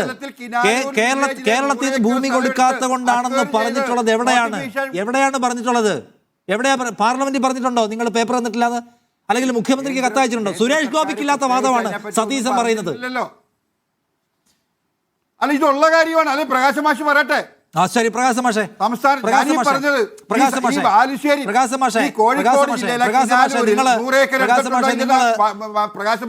പ്രകാശ് മാഷ് പറ, നിങ്ങൾ ഭൂമി കൊടുക്കാത്തോണ്ടാ എയിംസ് കിട്ടാത്ത? അല്ലെ എയിംസ് സെറ്റാണ്, ആ ഭൂമി കൊടുക്കുന്ന പേപ്പർ കൊടുക്കുന്നു, പിറ്റേന്ന് എയിംസ് തരുന്നു? സതീശൻ കഥ അറിയാതെ ആട്ടം കാണുകയാണ്. എന്താണ് നടക്കുന്നതെന്ന് അദ്ദേഹത്തിന് അറിയുമെന്നറിയില്ല. കേരളം എത്രയോ കാലമായി എയിംസിനാവശ്യമായ സ്ഥലം എടുത്തു കൊടുത്ത് അതിനുവേണ്ടി അഭ്യർത്ഥിക്കുകയാണ്. ഇത്തവണയും ബഹുമാനപ്പെട്ട മുഖ്യമന്ത്രിയും ധനകാര്യമന്ത്രിയും പ്രധാനമന്ത്രിയെയും അതുപോലെ ധനകാര്യമന്ത്രിയും കണ്ട് എയിംസ് അനുവദിക്കണം, ഞങ്ങളിതാ സ്ഥലം എന്നുള്ള നിലക്ക് ആവശ്യപ്പെട്ടിട്ടുള്ളതാണ്. പിന്നെ അദ്ദേഹം പറയുന്നത് ഇവിടെ ഇപ്പോ യുവജനങ്ങൾക്ക് വേണ്ടി പ്രത്യേക പദ്ധതി, സബ്സിഡി കൊടുക്കണം, അതാണ് യുവജനങ്ങൾക്ക് വേണ്ടിയുള്ള പദ്ധതി. അതുപോലെ സ്ത്രീ വ്യവസായത്തിന് മിസ്റ്റർ സതീശൻ മിണ്ടാതെ കേൾക്കണം. നിങ്ങൾ പറയുന്ന കാര്യമല്ല ഞാൻ മിണ്ടാതെ കേട്ടിട്ടുണ്ട്, അതുകൊണ്ട് കേൾക്കൂ. നിങ്ങൾക്ക് പറയാനുള്ള കാര്യം നിങ്ങൾ പിന്നീട് പറഞ്ഞോളൂ. സ്ത്രീ വ്യവസായ സംരംഭകർക്ക് വേണ്ടിയുള്ള പദ്ധതി ഞാൻ ചോദിക്കട്ടെ, അതാണോ സ്ത്രീകൾക്ക് വേണ്ടിയുള്ള പദ്ധതി? ഇത്തവണത്തെ ബജറ്റിൽ ധനകാര്യമന്ത്രി പറഞ്ഞു ഇത് യുവ ബജറ്റാണ്, യുവാക്കൾക്ക് വേണ്ടി ഒരു പൈസ ബജറ്റിൽ മാറ്റിവെച്ചതായിട്ട് സതീശന് പറയാൻ വേണ്ടി കഴിയുമോ? ഇനി സ്ത്രീകളുടെ പദ്ധതി, വനിതാ പദ്ധതിയിൽ 51,144 കോടി രൂപയാണ് ഇത്തവണ വെട്ടിക്കുറച്ചിരിക്കുന്നത്. ഇന്ത്യയിലെയും കേരളത്തിലെയും എല്ലാം ജനങ്ങൾ വളരെയേറെ താല്പര്യത്തോടെ നോക്കുന്ന ഒന്നാണല്ലോ തൊഴിലുറപ്പ് പദ്ധതി. കഴിഞ്ഞ കൊല്ലം അതിലേക്കുള്ള അലോട്ട്മെന്റ് 88,000 കോടിയാണ്. സതീശൻ പറയട്ടെ, ഇപ്രാവശ്യത്തെ അലോട്ട്മെന്റ് എത്രയാ? 30,000 കോടി എന്ന് പറഞ്ഞാൽ 53,000 കോടി റുപ്യ വെട്ടിക്കുറച്ചു. ഇപ്പോൾ വികസിത ഭാരതം അതിനുവേണ്ടി പ്രഖ്യാപിച്ച പദ്ധതിയാണല്ലോ PM പോഷൻ, അതുപോലെ രാഷ്ട്രീയ കൃഷി വികാസ് യോജന, അതുപോലെ PM ശ്രീ, PMJY, PMMSY. ഇതിലേതെങ്കിലും ഒരു പദ്ധതിക്ക് കഴിഞ്ഞ പ്രാവശ്യമുള്ളതിൻ്റെ അത്രയെങ്കിലും പൈസ അനുവദിച്ച ഒരൊറ്റ പദ്ധതിയുടെ പേര് പറയട്ടെ സതീശൻ. വികസിത ഭാരതം എന്ന് വെറുതെ പറഞ്ഞാൽ പോരാ, വിള ഇൻഷുറൻസിന്റെ പണം വെട്ടിക്കുറച്ചു, SC ഫണ്ട് വെട്ടിക്കുറച്ചു, ST ഫണ്ട് വെട്ടിക്കുറച്ചു, കൃഷിയുടെ ഫണ്ട് വെട്ടിക്കുറച്ചു, ഗ്രാമവികസന ഫണ്ട് വെട്ടിക്കുറച്ചു, വിദ്യാഭ്യാസ ഫണ്ട് വെട്ടിക്കുറച്ചു, ആരോഗ്യ ഫണ്ട് വെട്ടിക്കുറച്ചു, സാമൂഹ്യക്ഷേമ ഫണ്ട് വെട്ടിക്കുറച്ചു, MSMEയുടെ ഫണ്ട് വെട്ടിക്കുറച്ചു. പക്ഷേ നിങ്ങൾ തൊടാത്ത ഒന്നുണ്ട്. ഇവിടെ സമ്പന്നന്മാരുടെ മേലെ ഒരു ഉറുപ്പിക നികുതി വർദ്ധിപ്പിക്കാൻ നിങ്ങൾ തയ്യാറല്ല. അവർക്ക് നികുതി ഇളവ് കൊടുക്കുന്നതിന് നിങ്ങൾക്ക് ഒരു പ്രയാസമില്ല. ഈ കാലയളവിൽ നിങ്ങൾക്കെല്ലാം അറിയാവുന്ന പോലെ 14.6 ലക്ഷം കോടിയാണ് ഈ വൻകിടക്കാരുടെ, അംബാനിമാരുടെ, അദാനിമാരുടെ കടം എഴുതിത്തള്ളാൻ നരേന്ദ്രമോദി തയ്യാറായത്. ഇവിടെ ഈ ബജറ്റ് ഒരു കോർപ്പറേറ്റ് ബജറ്റാണ്. ഇപ്പോൾ ധനകാര്യ മേഖലയെ സംബന്ധിച്ച് പറഞ്ഞല്ലോ. ഞാൻ ചോദിക്കട്ടെ, 16ാം ധനക്കമ്മീഷൻ എന്തൊരു അന്യായമാണ് സ്റ്റേറ്റുകളോട് കാണിച്ചിരിക്കുന്നത്. ഈ ധനക്കമ്മീഷനോട് ഇന്ത്യ രാജ്യത്തുള്ള എല്ലാ സംസ്ഥാനങ്ങളും, BJP സംസ്ഥാനങ്ങളടക്കം ആവശ്യപ്പെട്ട ഏറ്റവും പ്രധാനപ്പെട്ട കാര്യം എന്താ? ഡിവിസിബിൾ പൂളിനകത്തുള്ള പണം വർദ്ധിപ്പിക്കണം. നിലവിൽ 41 അത് 50% അതിൽ 1% വർദ്ധിപ്പിക്കാൻ താല്പര്യം കാണിച്ചോ? ഇവിടെ കേന്ദ്ര ഗവൺമെന്റ് കാണിച്ചില്ല. ഇവിടെ എല്ലാ സംസ്ഥാനങ്ങളും ആവശ്യപ്പെട്ടൊരു കാര്യമാണ് ഇവിടെ ഗ്രാൻഡ്, ആ ഗ്രാൻഡ് വർദ്ധിപ്പിക്കണം. എന്താ തീരുമാനം എടുത്തത്? നിങ്ങൾ കാണാൻ വേണ്ടി കഴിയും 4,60,000 കോടിയുടെ ഗ്രാൻഡ്, റവന്യൂ പിന്നെ കമ്മി ഗ്രാൻഡ് ഉൾപ്പെടെ വെട്ടിക്കുറക്കാനല്ലേ നിങ്ങൾ തീരുമാനിച്ചത്? സെസ് സർചാർജ് അത് കേന്ദ്ര ഗവൺമെന്റ് സംസ്ഥാനങ്ങൾക്ക് വിഹിതം കൊടുക്കാത്തതാണ്. അതിൽ നിന്ന് വിഹിതം കൊടുക്കണം. 16 ധനക്കമ്മീഷൻ മുമ്പേ എല്ലാ പാർട്ടികളും ആവശ്യപ്പെട്ടതല്ലേ? ഒരു പൈസ കൊടുക്കാൻ സന്നദ്ധമായോ? നികുതിയേതര വരുമാനം, കേന്ദ്രത്തിന് നികുതി വരുമാനം മാത്രമല്ലല്ലോ, നികുതിയേതര വരുമാനമുണ്ട്. കേന്ദ്രത്തിന് ഇപ്പോഴത്തെ നികുതിയേതര വരുമാനം എത്രയാ? 3.25 ലക്ഷം കോടി. 3.25 ലക്ഷം കോടി. അത് ഡിവിസിബിൾ പൂളിൽ പെടുത്തണം. എല്ലാ സ്റ്റേറ്റും ആവശ്യപ്പെട്ടതല്ലേ? BJP കേരള സ്റ്റേറ്റ് പോലും ആവശ്യപ്പെട്ടില്ലേ? അംഗീകരിക്കാൻ വേണ്ടി കൂട്ടാക്കിയോ? അപ്പൊ നിങ്ങൾക്ക് ഫെഡറലിസം ഒരു വിഷയമല്ല. സംസ്ഥാനങ്ങളെ സഹായിക്കുക നിങ്ങൾക്കൊരു വിഷയമല്ല. ജനങ്ങൾക്ക് ആവശ്യമായ സഹായം ചെയ്യുക ഒരു വിഷയമല്ല. ഇവിടെ നിങ്ങൾക്ക് കോർപ്പറേറ്റുകൾ മാത്രം മതി, സമ്പന്നന്മാർ മാത്രം മതി. അതുകൊണ്ടാണല്ലോ നിങ്ങളുടെ ഗവൺമെന്റ് 10 കൊല്ലക്കാലം കൊണ്ട് ശതകോടീശ്വരന്മാർ 100-ൽ നിന്ന് 200ആയി. രാജ്യത്തിൽ ആകെ ഉണ്ടാക്കുന്ന GDPയുടെ 75% പോകുന്നത് ഒരു പറ്റ മുതലാളിമാരുടെ കയ്യിലേക്കാണ്. അത് വർദ്ധിപ്പിക്കാൻ ആവശ്യമായ നിലപാട് അത് തന്നെയാണ് ബജറ്റിനകത്ത്. ജനങ്ങളെ കാണാൻ നിങ്ങൾക്ക് കണ്ണില്ല. വിലക്കയറ്റം കുറയ്ക്കാൻ നടപടികൾ വല്ലതുമുണ്ടോ? അവർ തൊഴിലില്ലായ്മ പരിഹരിക്കാൻ നടപടികൾ വല്ലതുമുണ്ടോ? സാധാരണക്കാർക്ക് വേണ്ടിയിട്ട് എന്തെങ്കിലും ഒരു പദ്ധതി പ്രഖ്യാപിക്കാൻ വേണ്ടിയിട്ട് മുന്നോട്ടേക്ക് വന്നോ? നിങ്ങൾ കേരളത്തിലേക്ക് നോക്കുക. സാമ്പത്തികമായി ഒരുപാട് പ്രയാസം നേരിടുന്ന കേരളം ഇവിടെ സ്ത്രീകൾക്ക് സ്ത്രീ സുരക്ഷാ പദ്ധതി പ്രഖ്യാപിച്ചിരിക്കുന്നു. 3,000 കോടി രൂപ അതിനുവേണ്ടി പ്രഖ്യാപിച്ചിരിക്കുന്നു. ചെറുപ്പക്കാർക്ക് ജോലി നേടാൻ വേണ്ടിയിട്ട് 400 കോടി ഉറുപ്പിക പ്രഖ്യാപിച്ചിരിക്കുന്നു. ഇവിടെ 14,500 കോടി ഉറുപ്പിക പെൻഷൻ കൊടുക്കാൻ പ്രഖ്യാപിച്ചിരിക്കുന്നു ഈ ഗവൺമെന്റ്. എന്തെന്ത് പദ്ധതികൾ ഈ ഗവൺമെന്റ് LDFന്റെ ഗവൺമെന്റ് കേന്ദ്രത്തിൽ ഒരു ബജറ്റ് പ്രഖ്യാപിക്കുക എന്ന് പറഞ്ഞാൽ രാജ്യത്തിന് ആകമാനമുള്ള പ്രഖ്യാപനമാണ്. അതിന്റെ വിഹിതം കിട്ടാൻ പോകുന്നുണ്ട്. റെയിൽവേയുടെ വിഹിതം കൂടിയിരിക്കുന്നു, നികുതി വിഹിതം കൂടിയിരിക്കുന്നു. രാജ്യത്താകമാനം പ്രഖ്യാപിച്ചിട്ടുള്ള തൊഴിൽ പരിപാടികൾ അവയുടെ എല്ലാം സ്വാഭാവികമായ ഡിവിഡൻഡ് കേരളത്തിനും കിട്ടും എന്ന വിശദീകരണമാണ് അവർ മുന്നോട്ട് വെക്കുന്നത്. അല്ലാതെ ഏതെങ്കിലും ഒരു സംസ്ഥാനത്തിന് പ്രത്യേകമായ വാരിക്കോരിയൊന്നും കൊടുത്തില്ല എന്ന് അല്ല. ഈ കേരളത്തിൽ നിന്ന് കേന്ദ്രത്തിലേക്ക് പോകുന്ന നികുതി വരുമാനത്തെ കുറിച്ച് സതീശൻ അറിയോ? ഒരു കൊല്ലം ആവറേജ് 1 ലക്ഷം കോടി ഉറുപ്പിക കേന്ദ്ര ഗവൺമെന്റിന് നികുതിയിലേക്ക് പോകുന്നൊരു സ്റ്റേറ്റായി കേരളം. അല്ലാതെ കേരളം എന്ന് പറയുന്നത് വളരെ ചെറിയ നിലക്ക് നിൽക്കുന്ന ഒരു സ്റ്റേറ്റ് അല്ല. ഇവിടെ എന്താണ് കേന്ദ്രത്തിന്റെ വരുമാനം? രാജ്യത്താകെയുള്ള വരുമാനത്തിന്റെ 64% കേന്ദ്രത്തിനാണ്. അത് ഞാൻ സതീശനോട് ചോദിക്കട്ടെ, രാജ്യത്തിലാകെയുള്ള ചെലവിന്റെ എത്ര % സ്റ്റേറ്റുകൾ വഹിക്കുന്നത് അറിയോ സതീശന്? 67%. വരുമാനത്തിന് 64% കേന്ദ്രത്തിന്, ചെലവിന്റെ 67% പിന്നെ സംസ്ഥാനങ്ങൾ. ഇത് അന്യായമാണ് എന്നുള്ളത് ആർക്കറിയാതിരിക്കുന്നത്? ഈ രാജ്യത്തിന് നാനാ മേഖലയിൽ നിന്ന് സ്വരുക്കൂട്ടിയെടുക്കുന്ന സമ്പത്ത് അതെല്ലാം തന്നിഷ്ടം പോലെ ചെലവഴിക്കുകയാണ്. ഇപ്പൊ 16ാം ധനക്കമ്മീഷൻ എത്ര അന്യായമാണ് കാണിച്ചിരിക്കുന്നത് സംസ്ഥാനങ്ങളോട്. ഇവിടെ കേരളത്തോട് എന്തൊരു അന്യായമാണ് കാണിച്ചുകൊണ്ടിരിക്കുന്നത്. നമ്മൾ കണ്ടല്ലോ ഈ കഴിഞ്ഞ സാമ്പത്തിക വർഷത്തിന്റെ അവസാനം പാദത്തിൽ 5100 കോടി ഉറുപ്പികയല്ലേ കേരളത്തിൽ വെട്ടിക്കുറക്കാൻ കേന്ദ്രം മുന്നോട്ടേക്ക് വന്നത്. ഇവിടെ കേന്ദ്ര ഗവൺമെന്റ് പദ്ധതികൾ, ആ പദ്ധതികൾക്ക് പോലും പണം അനുവദിക്കുന്നുണ്ടോ? കേരളത്തിലെ ന്യായമായ വിഹിതം കൊടുക്കാൻ കേന്ദ്രം സന്നദ്ധമാകുന്നുണ്ടോ? കഴിഞ്ഞ ബജറ്റിൽ കേരളം എന്ന് പറയുന്ന പേരേ ഇല്ല. ഒരു കാര്യം ശരിയാണ്, ഇത്തവണത്തെ ബജറ്റിൽ 2 സ്ഥലത്ത് കേരളത്തിന്റെ പേരുണ്ട്. എന്തിനു വേണ്ടിയാ? കടലാമ പരിപാലന പദ്ധതി. നാണുണ്ടോ നിങ്ങൾക്ക് സതീശ? കടലാമ പരിപാലന പദ്ധതി. കേരളത്തിലെ ജനങ്ങൾക്ക് വലിയ പദ്ധതി വന്നിരിക്കുന്നു, കടലാമ പരിപാലന പദ്ധതി. 1 ഉറുപ്പികയില്ല, 1 ഉറുപ്പിക ഇനത്തില്ല. പിന്നെന്താ? ഒഡീസ, കർണാടകം, ആന്ധ്ര, കേരളം ഇവയെല്ലാം ചേർന്ന് പ്രത്യേകമായിട്ടുള്ള ധാതു ഇടനാഴി. എന്തിനു വേണ്ടിയാ? ഇപ്പോൾ കേരളത്തിലെ ബജറ്റിനകത്ത് വളരെ വ്യക്തമായ നിലക്കുള്ള ഒരു പദ്ധതി പ്രഖ്യാപിച്ചിട്ടുണ്ട്. ഇവിടെ വിഴിഞ്ഞം മുതൽ ചവറ തൊട്ട് എറണാകുളം വരെയുള്ള ഒരു ധാതു ഇടനാഴി സ്ഥാപിച്ച് 50,000 കോടിയുടെ നിക്ഷേപം ആ രംഗത്ത്, 30,000 പേർക്ക് തൊഴിൽ. ഇവിടെ അത് എങ്ങനെയാണ് തങ്ങളുടെ കയ്യിലേക്ക് കൊണ്ടുവന്നിട്ട് തൻ്റെ ഇഷ്ടക്കാരായ മുതലാളിമാരുണ്ടല്ലോ അദാനിയെ പോലെ അവരുടെ കൈകളിലേക്ക് കേരളത്തിൻ്റെ ധാതു വിഭവങ്ങളായി കൊടുക്കാൻ വേണ്ടിയല്ല ഒരു കാര്യമായിട്ടല്ലേ ഇപ്പോൾ ഈ പറയുന്ന അപൂർവ ധാതു ഇടനാട് പ്രഖ്യാപിക്കാൻ ഗവൺമെൻറ് മുന്നോട്ടേക്ക് വന്നത്? അതിന് ഒരു പൈസ ചെലവഴിക്കാൻ വേണ്ടിയിട്ട് ബജറ്റിലില്ല. ഇവിടെ വൻകിടക്കാർക്ക് കൊടുക്കാൻ വേണ്ടി തീരുമാനിക്കുകയാണ്. രാജ്യം വിറ്റ് കാശ് മാറുന്ന ഗവൺമെൻറ്, അമ്മയെ വിൽക്കുന്ന ഗവൺമെൻറ്, അതല്ലേ കേന്ദ്ര ഗവൺമെൻറ്? ഈ ബജറ്റിനകത്തും അതിലെ കാണാൻ വേണ്ടി കഴിയുക ഒരു നാണമില്ലാതെ ന്യായീകരിക്കുകയാണ്. സവിശേഷ ആവശ്യങ്ങളെ പരിഗണിക്കാൻ ഒരു ഘട്ടത്തിലും ഈ ബജറ്റ് തയ്യാറായിട്ടില്ല എന്നാണ് എല്ലാ ബജറ്റ് സമയത്തുള്ള വിമർശനങ്ങളുടെ ഒരു തുടർച്ച എന്നൊക്കെ കാണാം. കോൺഗ്രസിൽ നിന്ന് എന്നോടൊപ്പം ശ്രീ സേനാപതി വേണു കൂടി ചേരും. സേനാപതി വേണു, ഈ കേരളം എന്ന സംസ്ഥാനത്തോട് സാമ്പത്തികമായ വിവേചനം മോദി ഭരണകൂടം കാണിച്ചുകൊണ്ടിരിക്കുന്നു എന്നത് ദീർഘകാലമായി ഇവിടെ സർക്കാർ പറഞ്ഞുകൊണ്ടിരിക്കുന്ന ഒരു കാര്യമാണ്. നമ്മുടെ സാമ്പത്തികമായ ഇറുക്കത്തിന് കാരണം കേന്ദ്ര സർക്കാർ കാണിക്കുന്ന ഈ വിവേചനമാണ് എന്നാണ് സർക്കാർ പറയുന്നത്. നിങ്ങളെല്ലായ്പ്പോഴും പൂർണ്ണമായി അതിനോട് യോജിച്ചിട്ടില്ലല്ലോ. പക്ഷെ അതാ ഇപ്പോൾ നിങ്ങൾ യോജിക്കുന്നുണ്ടോ? നമ്മളോടൊരു വിവേചനം കാണിക്കുന്നുണ്ട്, അതിൻ്റെ പിരിമുറുക്കം നമുക്കുണ്ട് എന്നതിൽ നിങ്ങൾ യോജിക്കുമോ? അല്ല, ഈ ബജറ്റിൽ കേരളം സമ്പൂർണ്ണമായിട്ട് തഴയപ്പെട്ടിരിക്കുന്നു എന്നതിൽ കേരളത്തിൽ നിന്ന് ഒരാൾക്കും സംശയമില്ല. ഒരുപക്ഷെ ശ്രീ സതീശന്റെ പാർട്ടിക്കാർക്കും ആ കാര്യത്തിൽ സംശയമുണ്ടായിരിക്കും. ബാക്കി ഒരാൾക്കും കേന്ദ്രം വല്ലാതെ കേരളത്തെ അവഗണിച്ചിരിക്കുന്നു എന്നുള്ള കാര്യത്തിൽ ഒരു തർക്കവുമില്ല. ഇവിടെ ഇപ്പം നമുക്കറിയാം, ജനസംഖ്യ ജനസാന്ദ്രത വല്ലാതെ കൂടിയ ഒരു സംസ്ഥാനമാണ് നമുക്ക്. അപ്പം നമുക്ക് വേഗത്തിൽ യാത്ര ചെയ്യാൻ, ഇപ്പം അതിൻ്റെ പേരെന്തുമാകട്ടെ, വേഗത്തിൽ കേരളത്തിൽ തെക്കുന്ന് വടക്കോട്ടോ അല്ലെങ്കിൽ വടക്കുന്ന് തെക്കോട്ടോ യാത്ര ചെയ്യാനുള്ള റെയിൽ സംവിധാനം, പുതിയ സംവിധാനം കേരളത്തിൽ ഉണ്ടാകണം എന്നുള്ളത് കേരളത്തിൻ്റെ പൊതുവായ ഒരു ആവശ്യമാണ്. അപ്പോൾ നമ്മൾ പ്രതീക്ഷിച്ചെന്താ, ഈ ബജറ്റിൽ അതിന് ആവശ്യമായിട്ടുള്ള പരിമിതമായിട്ടെങ്കിലും ഒന്നാം ഘട്ടം എന്ന നിലയിലെങ്കിലും അതിനുള്ള സാമ്പത്തിക സഹായങ്ങളോ പ്രഖ്യാപനങ്ങളോ ഉണ്ടാകും എന്നുള്ളതാണ് കേരളത്തിൻ്റെ പ്രതീക്ഷ.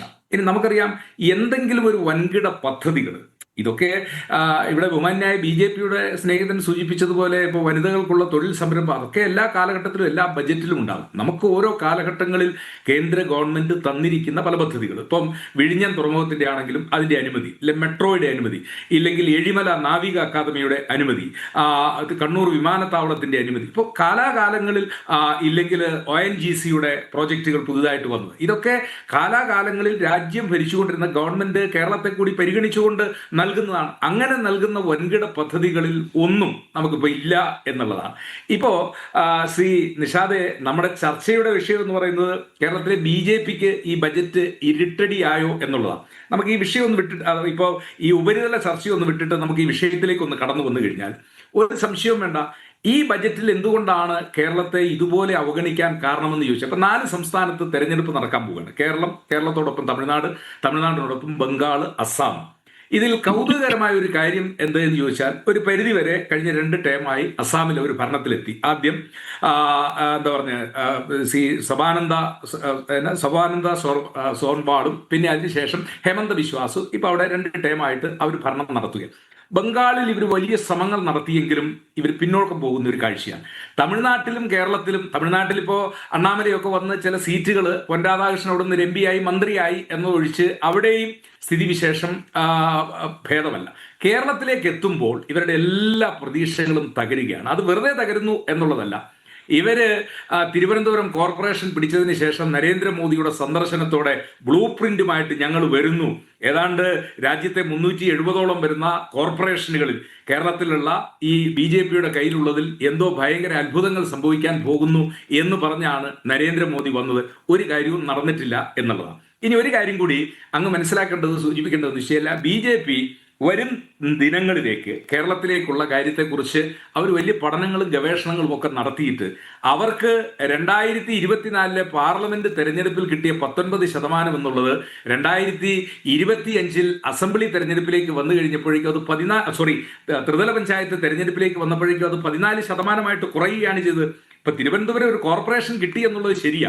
ഇവരുടെ കയ്യിലുണ്ടായിരുന്ന 2 നഗരസഭകൾ, പന്തളം നഗരസഭയും പാലക്കാട് നഗരസഭയും പോയി. 948 പഞ്ചായത്തിൽ തെരഞ്ഞെടുപ്പ് നടക്കുമ്പോൾ അതിൽ ഇവർക്ക് കിട്ടിയത് 25 മാത്രമാണ്.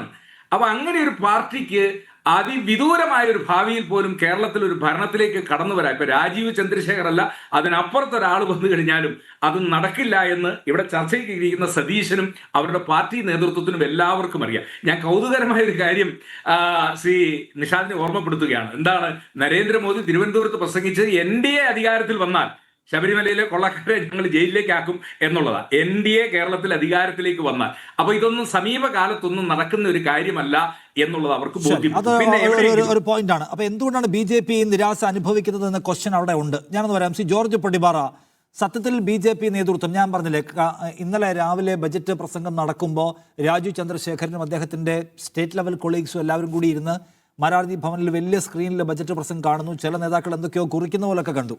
അപ്പോൾ നമ്മൾ കണ്ടത് എന്തോ ഒരു വലിയ ഒരു പ്രോജക്റ്റ് പ്രഖ്യാപനം വരാൻ പോവുകയാണ്, അതിൻ്റെ ഒരു ബിൽഡപ്പ് കൊടുക്കുകയാണ് ഇവരെന്നാണ്.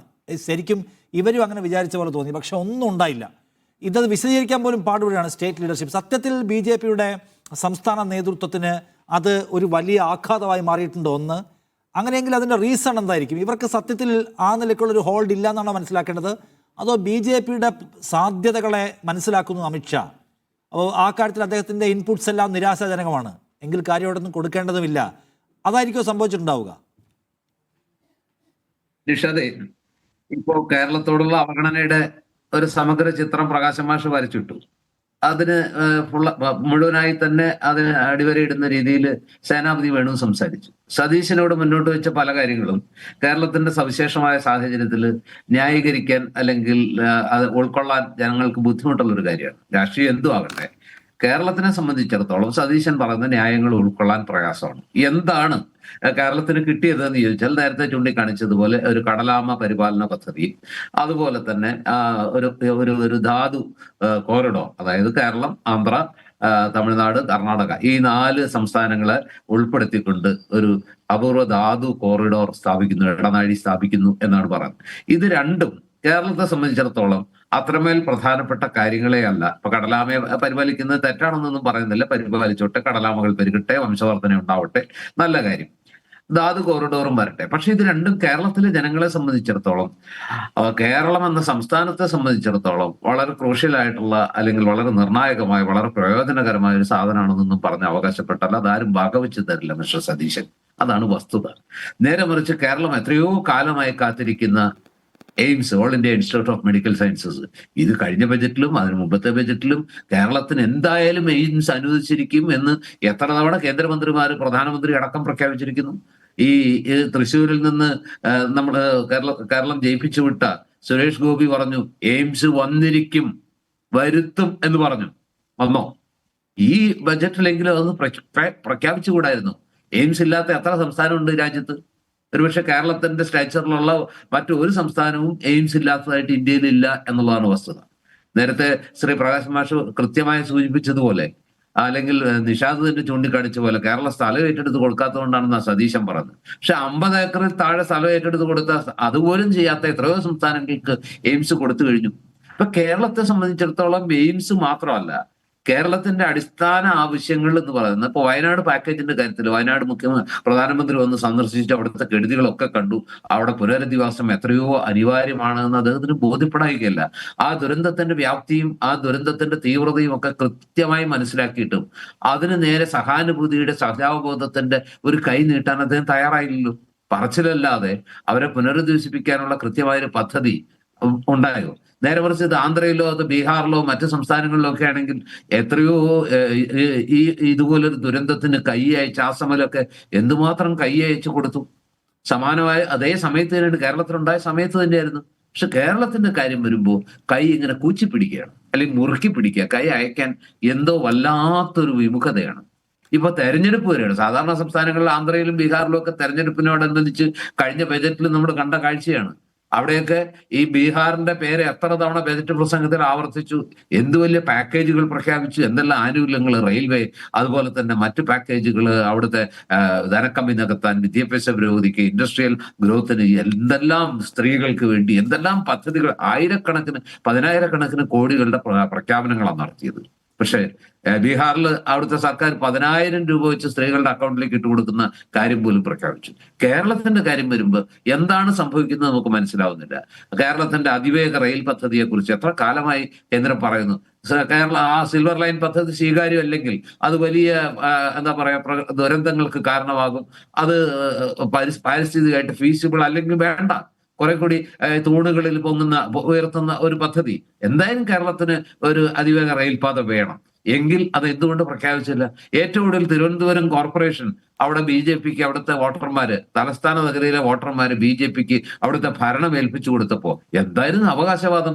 ഉടനെ പ്രധാനമന്ത്രി വന്നു കഴിഞ്ഞാൽ പിന്നെ ഇന്ന് വരെ കേൾക്കാത്ത വികസന പദ്ധതികൾ, മാസ്റ്റർ പ്ലാൻ, വികസനത്തിന്റെ ഒരു വസന്തകാലം പിറക്കാൻ പോകുന്നു. ഒരു പൂ ചോദിക്കും, ഒരു പൂക്കാലം തന്നെ പ്രധാനമന്ത്രി തരും എന്നൊക്കെ അല്ലായിരുന്നോ വാഗ്ദാനങ്ങളും വാചാലതകളും?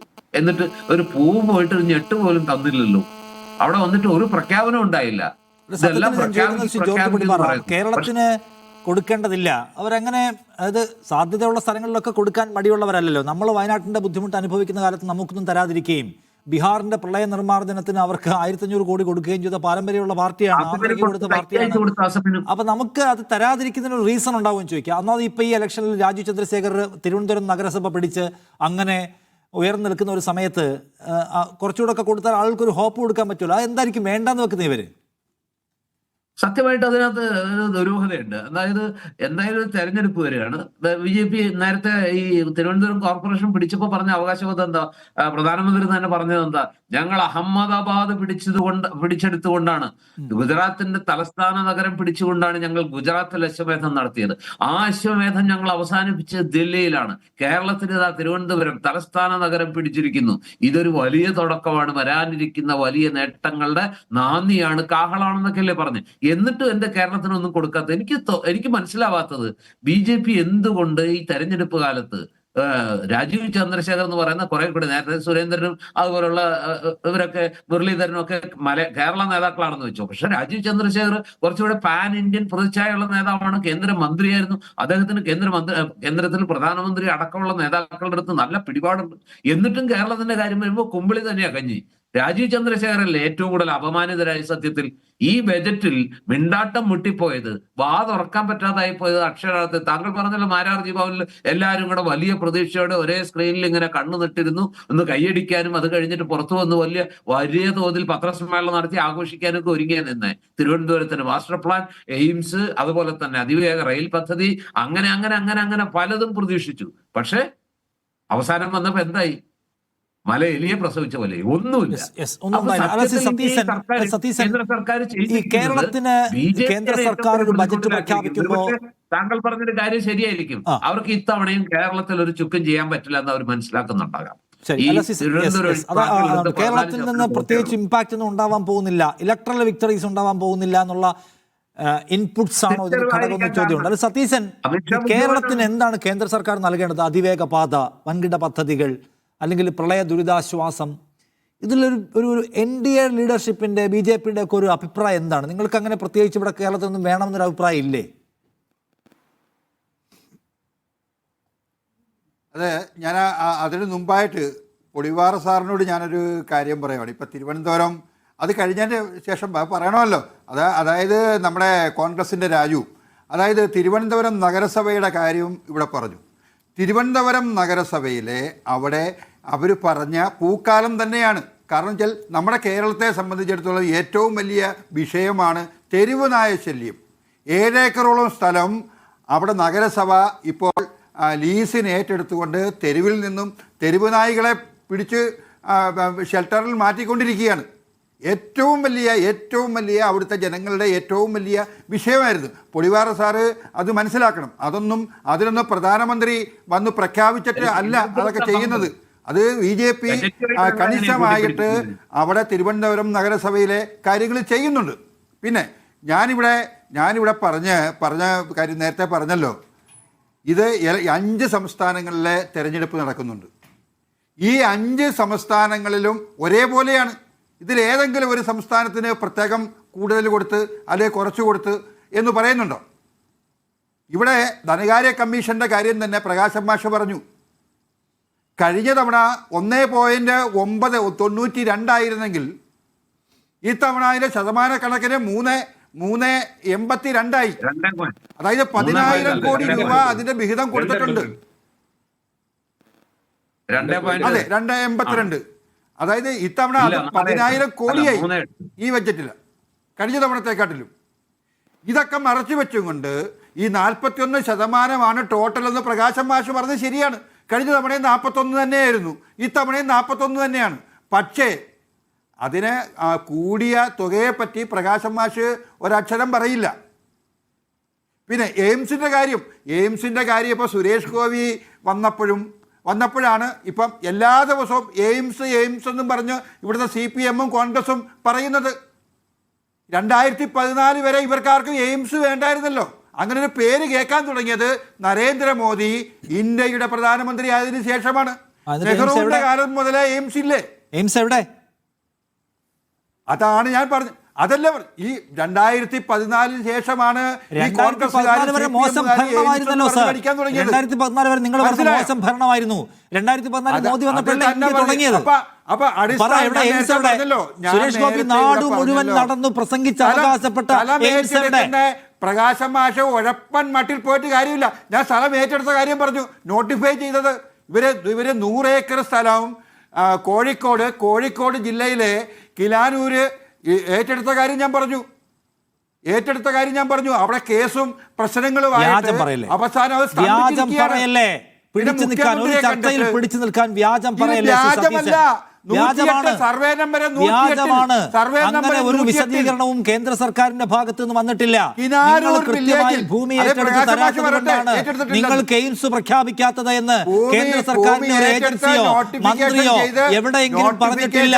അതുകൊണ്ട് ചർച്ചയിൽ ജയിക്കാൻ കള്ളം പറയരുതേ. കേന്ദ്ര സർക്കാരിന്റെ ഭാഗത്ത് അങ്ങനെ ഒരു കമ്മ്യൂണിക്കേഷൻ ഇല്ല. നുണ പറയല്ലേ? ചർച്ചയിൽ ജയിക്കാൻ നുണ പറയല്ലേ? ധാതു ഇടനാഴിയുടെ കാര്യം പറഞ്ഞു.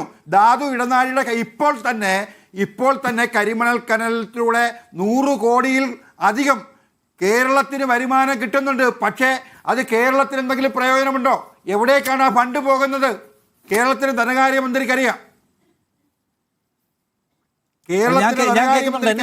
എന്റെ ചോദ്യമൊക്കെ സ്പെസിഫിക് ആണ്. കേരളത്തിന്റെ അതിവേഗ റെയിലിന് പൈസ എവിടെ? അനുമതി എവിടെ? കേരളത്തിന്റെ വയനാടിനുള്ള പൈസ എവിടെ?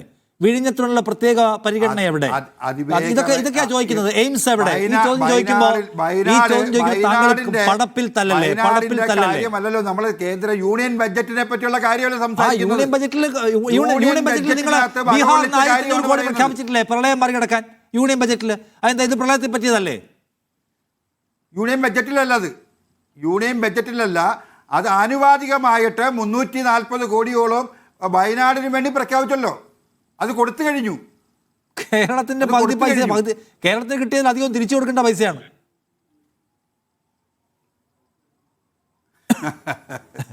എന്നിട്ട് പറഞ്ഞാൽ അത് ക്ലാരിഫിക്കേഷൻ ചെയ്യേണ്ട കാര്യമാണ്. തിരിച്ചു കൊടുക്കേണ്ട പൈസയാണോ? അതൊക്കെ ഇവര് കിട്ടുന്ന കാര്യങ്ങളൊന്നും പറയും. ഞാൻ നേരത്തെ പറഞ്ഞല്ലോ കൊല്ലം ചെങ്കോട്ട ചർച്ചയിലേക്ക് വീണ്ടും എം പ്രകാശൻ. ഇപ്പോൾ ബജറ്റിന്റെ മറുപടി പ്രസംഗത്തിൽ കേരളത്തിനുള്ള എന്തെങ്കിലുമൊക്കെ ഉണ്ടാകുമെന്ന് BJP സംസ്ഥാന നേതൃത്വം പ്രതീക്ഷിക്കുന്നുണ്ട്. നിങ്ങൾ അങ്ങനെ കരുതുന്നുണ്ടോ?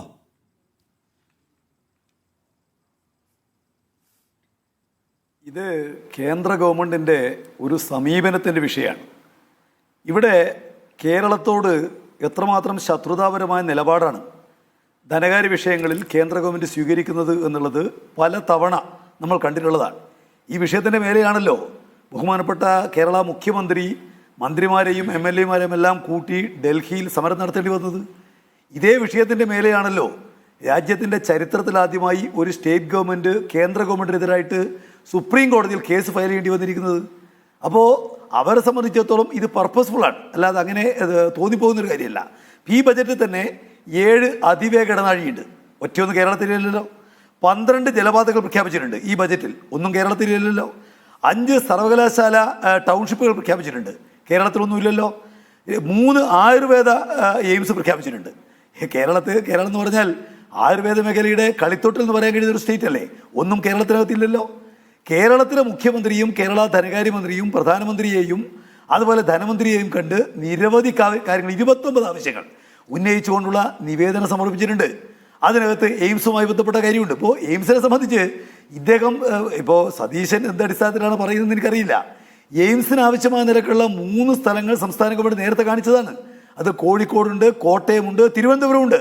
എവിടെയാണെങ്കിലും അതിനാവശ്യമായ സ്ഥലം കൊടുക്കുന്നതിനാവശ്യമായിട്ടുള്ള എല്ലാ ഏർപ്പാടുകളും ചെയ്തിട്ടുണ്ട് എന്നുള്ള കാര്യം എന്താ കേന്ദ്രത്തിന് അറിയാത്തതാണോ? കേന്ദ്ര ഗവൺമെൻറ് ഇതുമായി ബന്ധപ്പെട്ടുകൊണ്ട് സ്ഥലം തരുന്നില്ല എന്ന് എപ്പോഴെങ്കിലും പറഞ്ഞിട്ടുണ്ടോ? അപ്പോൾ തരാതിരിക്കുന്നതാണ്. ഇവിടെ വളരെ വ്യക്തമായ നിലക്ക് ഈ ബജറ്റിന് ഒരു ഉദ്ദേശമുണ്ട്. അത് കഴിഞ്ഞ കുറേ കാലമായിട്ട് കേന്ദ്ര ഗവൺമെൻറ് ചെയ്തുകൊണ്ടിരിക്കുന്ന സമ്പത്താകെ തന്നെ ഒരു പറ്റം മുതലാളിമാരുടെ കൈകളിലേക്ക് എത്തിച്ചു കൊടുക്കുന്നതിന് വേണ്ടിയുള്ള ധനനയം, അതാണ് കേന്ദ്ര ഗവൺമെൻറ് കൈകാര്യം ചെയ്യുന്നത്. ഇതിലും അതിനെ കാണാൻ വേണ്ടി കഴിയുക. അതുകൊണ്ട് തന്നെ അടിസ്ഥാന മേഖലകൾക്കൊന്നും തന്നെ പണം അനുവദിക്കുന്നില്ല. ഇപ്പോൾ ട്രംപ് കയറ്റുമതിയുമായി ബന്ധപ്പെട്ടുകൊണ്ട് ഒരു താരിഫ് യുദ്ധം പ്രഖ്യാപിച്ചിരിക്കുകയാണ്. പരിഹരിക്കാനുള്ള എന്തെങ്കിലും നിലപാട് ഈ ബജറ്റിൻ്റെ ഭാഗമായിട്ട് കയറ്റുമതി പ്രോത്സാഹനവുമായി ബന്ധപ്പെട്ടുകൊണ്ട് ഈ ബജറ്റിനകത്ത് ഉണ്ടെന്ന് പറയാൻ കഴിയുമോ? എത്രയോ കാലമായിട്ട് BJP തന്നെ ഉന്നയിക്കുന്ന വിഷയമാണ് തൊഴിലില്ലായ്മ പ്രശ്നം. അത് പരിഹരിക്കാൻ എന്തെങ്കിലും പദ്ധതിയുണ്ടോ? വിലക്കയറ്റം ഈ കഴിഞ്ഞ 10 കൊല്ലക്കാലം കൊണ്ട് 26% കൂടിയെന്ന് കേന്ദ്ര ഗവൺമെൻറ് തന്നെ പറയുന്നുണ്ട്. പരിഹരിക്കാൻ എന്തെങ്കിലും നിലപാടുകളുണ്ടോ? അപ്പോൾ ജനങ്ങളെ ബാധിക്കുന്ന ഒരു വിഷയവും ഇവരെ സംബന്ധിച്ച് പ്രശ്നമേ അല്ല. അവർക്ക് സമ്പന്നന്മാരെ കൂടുതൽ സമ്പന്നരാക്കണം. രാജ്യത്തിൻ്റെ സമ്പത്താകെ തന്നെ ഒരു പറ്റം മുതലാളിമാരുടെ കൈകളിലേക്ക് എത്തിക്കണം. അവർക്ക് വേണ്ടിയുള്ളതാണ് ഈ ഭരണം. അപ്പോൾ ഇത് കോർപ്പറേറ്റുകൾക്ക് വേണ്ടിയുള്ള ബജറ്റാണ്, അവരെ സഹായിക്കുന്നതിനുള്ള ബജറ്റാണ്. അതുകൊണ്ട് തന്നെ അവർക്ക് സഹായകമായ കാര്യം എന്ത് ചെയ്യാൻ വേണ്ടി കഴിയുന്ന ആലോചിക്കുകയാണ്. ഇപ്പം ഇദ്ദേഹം പറഞ്ഞല്ലോ സംസ്ഥാനത്തിന് വലിയ വരുമാന വർധനയുണ്ട്. ഇല്ലല്ലോ. ഇവിടെ നിങ്ങൾക്ക് പരിശോധിച്ച് കാണാൻ വേണ്ടി കഴിയും ഗ്രാൻറ്റുകൾ. ഞാൻ പറഞ്ഞല്ലോ റവന്യൂ കമ്മിയുടെ ധനക്കമ്മി ഗ്രാൻറ്റ്, ആ ഗ്രാൻറ്റ് വെട്ടിക്കുറക്കാൻ തീരുമാനിച്ചു. കേരളത്തിന് നഷ്ടം എത്രയാ? 4,61,500 കോടി രൂപ. സതീശൻ അറിയോ അക്കാര്യം? ഇവിടെ ധനക്കമ്മി ഗ്രാൻറ്റ് വെട്ടിക്കുറക്കാൻ തീരുമാനിച്ചുകൊണ്ട് മാത്രം 4,61,500 കോടി രൂപ കേരളത്തിന് വരുമാന നഷ്ടമുണ്ടാവുന്നു. അത് കോമ്പൻസേറ്റ് ചെയ്യാൻ എന്തെങ്കിലും നിലക്കുള്ള മാർഗമുണ്ടോ? ഇവിടെ 21,000 കോടിയുടെ പ്രത്യേക പാക്കേജ് അഭ്യർത്ഥിച്ചു കേരള ഗവൺമെൻറ്. എന്തെല്ലാം പദ്ധതികൾക്ക് വേണ്ടിയാണെന്നുള്ള കാര്യം കൃത്യമായി നിലക്ക് പറഞ്ഞിട്ടുണ്ട്. അത് അംഗീകരിക്കാൻ എന്തെങ്കിലും പദ്ധതി ഉണ്ടോ ഇതിനകത്ത്? നിങ്ങൾ കാണാൻ വേണ്ടി കഴിയും. ഇവിടെ നേരത്തെ കേന്ദ്ര ഗവൺമെൻറ് കൊടുത്തു വന്ന 90% പണം കൊടുത്തു വന്നതാണ് തൊഴിലുറപ്പ് പദ്ധതി. ഇത്തവണ എങ്ങനെയാ? 60% കേന്ദ്ര ഗവൺമെൻറ്റും 40% സ്റ്റേറ്റ് ഗവൺമെൻറ്റും ആക്കിയിരിക്കുന്നു. എത്ര വലിയ ബാധ്യതയാണ് സ്റ്റേറ്റ് ഗവൺമെൻറ്റുകളുടെ മേലെ അടിച്ചേൽപ്പിക്കാൻ ഉദ്ദേശിക്കുന്നത്? ഞാൻ നേരത്തെ പറഞ്ഞല്ലോ 88,000 കോടി രൂപ ആ രംഗത്ത് വേണ്ടി മാറ്റിവെച്ചത് ഇപ്പോൾ 30,000 കോടി മാത്രമേ ഉള്ളൂ. അപ്പോൾ ജനങ്ങളെ ബാധിക്കുന്ന വിഷയങ്ങൾ ഇവരെ സംബന്ധിച്ച് അവർക്കൊരു പ്രശ്നമേ അല്ല. ഇപ്പോൾ നമ്മൾ നേരത്തെ വലിയ നിലക്ക് ചർച്ച ചെയ്തിരുന്ന വിഷയമാണല്ലോ നമ്മുടെ ഈ പ്രകൃതി ദുരന്തവുമായി ബന്ധപ്പെട്ട ഫണ്ട് സംബന്ധിച്ച്. അതിലിപ്പോൾ 16 അംഗ ധന കമ്മീഷൻ വരുത്തിയിരിക്കുന്ന മാറ്റം എന്താ? നേരത്തെ സംസ്ഥാന വിഹിതത്തിൻ്റെ 15% ആയിരുന്നു ദുരന്ത നിവാരണ സഹായം. ഇത്തവണയോ വലിയ സഹായം ചെയ്തെന്നാണല്ലോ പറയുന്നത്. അത് 14 വെട്ടി കുറച്ചു എന്ന് പറഞ്ഞാൽ എവിടെയെല്ലാം സ്റ്റേറ്റ് ഗവൺമെന്റുകളുടെ ഫണ്ട് പിടിച്ചെടുക്കാൻ വേണ്ടി കഴിയുമോ? ധനകാര്യ കാര്യങ്ങളാകെ തന്നെ കേന്ദ്രത്തിന്റെ കയ്യിലേക്ക് കൊണ്ടുവരാൻ വേണ്ടി കഴിയുമോ? വിവേചനം കാണിക്കുകയും ഒരു കേന്ദ്ര ഭരണ പ്രദേശമായി ഇന്ത്യയെ ആകമാനം മാറ്റാനുള്ള ശ്രമത്തിന്റെ ഭാഗം കൂടിയാണ്. അല്ല, ശ്രീ സേനാപതി വേണു, ഇപ്പൊ സംസ്ഥാനങ്ങളിൽ ചിലതിനുള്ള ഫണ്ട് മര്യാദയ്ക്ക് കൊടുക്കാതിരിക്കുക എന്ന് വെച്ചാൽ വെറുതെ ഒരു കൊതിക്കറവ് തീർക്കൽ മാത്രമല്ലല്ലോ, അതിലൊരു ഉദ്ദേശം ഉണ്ടാവുമല്ലോ. അപ്പൊ കേരളത്തിന് അങ്ങനെ പൈസ തരാതിരിക്കുക, പ്രോപ്പർ ഫണ്ടിങ് തടയുക എന്ന് പറയുന്ന പരിപാടികളുടെ ഉദ്ദേശം എന്തായിരിക്കും? ആ ഒരു ഉദ്ദേശമായിട്ട് കാണാൻ വരുന്നത് എന്താണ്? പൈസ ഇല്ലാതെ വരുമ്പോൾ ഭരണം കുഴപ്പത്തിലാകും. ഭരണം കുഴപ്പത്തിലാകുമ്പോൾ സർക്കാരിൻ്റെ പരിപാടികൾ മുടങ്ങും. സർക്കാരിൻ്റെ പരിപാടികൾ മുടങ്ങുമ്പോൾ ജനം ഇറിറ്റേറ്റഡ് ആവും. ജനം സ്വാഭാവികമായിട്ടും സർക്കാരിനെതിരെ തിരിയും, സർക്കാരിൻ്റെ പ്ലാൻ നടക്കാതാവുമ്പോൾ. അപ്പോൾ ഈ സ്റ്റേറ്റ് ഗവൺമെൻറ്റിനെ അൺപോപ്പുലർ ആക്കുക, ജനങ്ങൾക്ക് ഇഷ്ടമില്ലാത്ത ഒരു ഭരണകൂടമാക്കി മാറ്റാൻ അതിൻ്റെ കഴുത്ത് പിടിച്ച് ഞെരിക്കുന്നതാണോ നമ്മളിപ്പോൾ കാണുന്നത്? അതിപ്പോൾ നിങ്ങളായാലും ശരി, LDF ആയാലും ശരി, ഇതായിരിക്കുമോ മോദിയുടെ ലൈൻ? അല്ല, ഒന്ന് നിഷാദേ, നമ്മൾ മനസ്സിലാക്കേണ്ടത് കേന്ദ്രം അങ്ങനെ നേരിട്ട് സംസ്ഥാനങ്ങൾക്ക് ഇങ്ങനെ പൈസയായിട്ട് കൊടുത്തുകൊണ്ടിരിക്കണം എന്നുള്ളതല്ലല്ലോ നമ്മളുടെ ഒരു ആവശ്യം എന്നുള്ളത്. നമ്മൾ പറയുന്നത് ഇന്ത്യയിലെ ഇതര സംസ്ഥാനങ്ങൾക്കൊപ്പം ആ വികസന രംഗത്ത് മുന്നോട്ട് പോകുന്നതിന് ആവശ്യമായിട്ടുള്ള സഹായങ്ങൾ കേന്ദ്രത്തിൻ്റെ ഭാഗത്തു നിന്ന് ഉണ്ടാകണം. അതുണ്ടായേ മതിയാകൂ. അത് ഇപ്പം ശ്രീ പ്രകാശ് മാസ്റ്ററും അതുപോലെ തന്നെ പ്രിയപ്പെട്ട ശ്രീ സതീഷിനും ഒക്കെ പറഞ്ഞതുപോലെ ചില കാര്യത്തിൽ ഗ്രാൻറ്റുകളുടെ വെട്ടിക്കുറവ് വന്നു കഴിഞ്ഞപ്പം നികുതി വരുമാനത്തിൽ ഇപ്പോൾ 1.98 എന്നുള്ളത് 2.82 എത്തിയത് അത് ശ്ലാഘനീയമായ ഒരു കാര്യമാണ്. പക്ഷേ ഇവിടെ നമ്മൾ മനസ്സിലാക്കേണ്ടത് എന്താണെന്ന് ചോദിച്ചു കഴിഞ്ഞാൽ ഈ ബജറ്റിൽ മൊത്തത്തിൽ അവതരിപ്പിക്കുന്നോ അല്ലെങ്കിൽ കേരളത്തിന് ഏതെങ്കിലും തുക, ഞാൻ ഒരു കാര്യം സേനാപതി വേണു, നമുക്കിപ്പോൾ നികുതി വിഹിതത്തിന്റെ കാര്യത്തിൽ നമ്മൾ 2.82 വന്നു എന്നത് ശ്ലാഘനീയമാണെന്ന് പറയുമ്പോഴേ നമ്മുടെ വിഹിത വിതരണം ഉണ്ടല്ലോ, പുതിയ സംരംഭങ്ങളും പുതിയ വരുമാന മാർഗവും ആളുകൾക്ക് ഒത്തുക. ഇപ്പോൾ ഒരു ഡയറക്റ്റ് മണി പേയ്മെന്റ് എന്നുള്ളതിനേക്കാൾ ഉപരിയായി കേരളത്തിന്റെ ഒരു വികസനത്തിലൂടെ പുതിയ സംരംഭങ്ങൾ വരികയും ആളുകൾക്ക് പുതിയ തൊഴിലവസരങ്ങളും പുതിയ വരുമാന മാർഗങ്ങളും ഉണ്ടാകണം. അപ്പോൾ ഇപ്പോൾ ഈ പറഞ്ഞ പോലെ അതിവേഗ റെയിൽ വന്നു കഴിഞ്ഞാൽ, ഇല്ലെങ്കിൽ അല്ലെങ്കിൽ എയിംസ് വന്നു കഴിഞ്ഞാൽ അത് ചികിത്സാ രംഗത്തുണ്ടാക്കുന്ന ഒരു മെച്ചം, അതിലൂടെ പുതിയ വരുമാന മാർഗങ്ങൾ ഇതൊക്കെ കണ്ടെത്തുന്നതിന് വേണ്ടി ഇതര സംസ്ഥാനങ്ങൾക്കൊപ്പം കേരളത്തെ കൈപിടിച്ചുയർത്താനുള്ള ഒരു ബാധ്യത കേന്ദ്രത്തിനുണ്ടല്ലോ. ആ കാര്യത്തിൽ കേന്ദ്രം എന്താ പറഞ്ഞേ വളരെ ഗുരുതരമായിട്ടുള്ള അവഗണനയാണ് കേരളത്തോട് കാണിക്കുന്നത് എന്നുള്ളതാണ്. അതായത് ഇപ്പൊ കേന്ദ്ര ഗവൺമെന്റിന്റെ കീഴിലുള്ള വൻകിട പദ്ധതികളൊന്നും നമ്മുടെ നാട്ടിൽ ഈ ബജറ്റിലില്ല, ഇതിന് തൊട്ടു മുമ്പുള്ള ബജറ്റിലും ഇല്ല എന്നുള്ളതാണ്.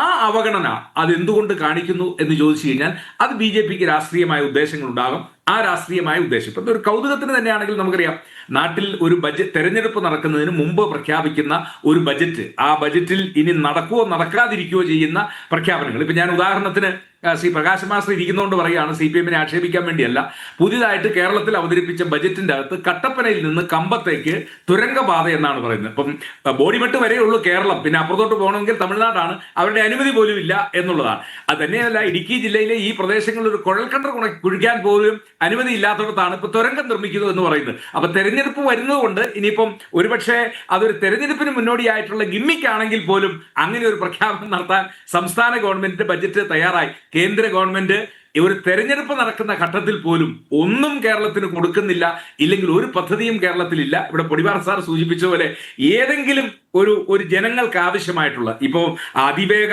ഈ റെയർ എർത്തിന്റെ ഇടനാഴി എന്നൊക്കെ പറഞ്ഞു കഴിഞ്ഞാൽ ഇത് ഇവിടെ തന്നെ ഖനനം നടത്തുകയും ഇത് കൊണ്ടുപോകുന്നതിന് ഇപ്പൊ പ്രത്യേകിച്ച് തടസ്സങ്ങളൊന്നുമില്ല.